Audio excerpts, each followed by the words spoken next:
বিএনপির প্রতিষ্ঠাতা শহীদ রাষ্ট্রপতি জিয়াউর রহমান বাংলাদেশের স্বাধীনতার ঘোষক ছিলেন। স্বাধীনতার জন্য রণাঙ্গনে উনি সশস্ত্র যুদ্ধ করেছিলেন। শহীদ জিয়ার প্রতিষ্ঠিত দল বিএনপি সব সময় কিন্তু জনগণের পাশে থাকার জন্য সব সময় মানুষের অধিকারের জন্য রাজপথে থাকে। এবং ইতিমধ্যে আপনারা আগেই জেনেছেন যে বিএনপির সাবেক প্রধানমন্ত্রী বিএনপির চেয়ারপারসন দেশনেত্রী বেগম খালেদা জিয়া অনেক আগেই কিন্তু বলেছিলেন যে বাংলাদেশের বাইরে আমাদের কোনো প্রভু নেই, বন্ধু আছে। বিএনপির ভারপ্রাপ্ত চেয়ারম্যান জনাব তারেক রহমান স্বাধীনতা সার্বভৌমত্বের প্রশ্নে উনি বিএনপির অবস্থান পুনর্ব্যক্ত করেছেন যে বিএনপি জনগণের দল, এদেশের স্বাধীনতা সার্বভৌমত্বে বাংলাদেশের পক্ষে সর্ব অবস্থাতেই বিএনপির অবস্থান, আমাদের অবস্থান। আমরা সেই আলোকেই আমরা কর্মসূচিগুলো করছি। আর ভারতের এই যে আগ্রাসী মনোভাব,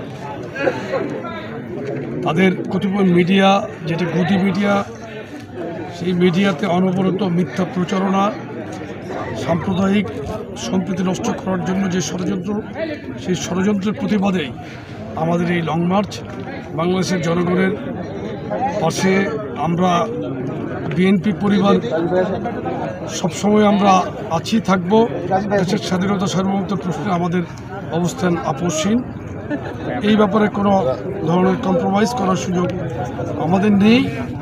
আমরা জনগণের পাশে আছি, জনগণের পক্ষে কথা বলছি, জনগণের পাশে থাকবো ইনশাল্লাহ। আপনারা তো ইতিমধ্যে জানেন যে আগরতলায় বাংলাদেশের সহকারী হাই কমিশনে যে ন্যাক্কারজনক হামলা ভারতের উগ্রবাদী গ্রুপ কর্তৃক যেটা সংঘটিত হয়েছে, সেটার প্রতিবাদে ইতিমধ্যে আমরা গতকালকে ঢাকাতে একটি 3 সংগঠনের যৌথ সমন্বয়ে আমরা একটি প্রতিবাদী পদযাত্রা করেছি এবং হাই কমিশন বরাবর স্মারকলিপি দিয়েছি।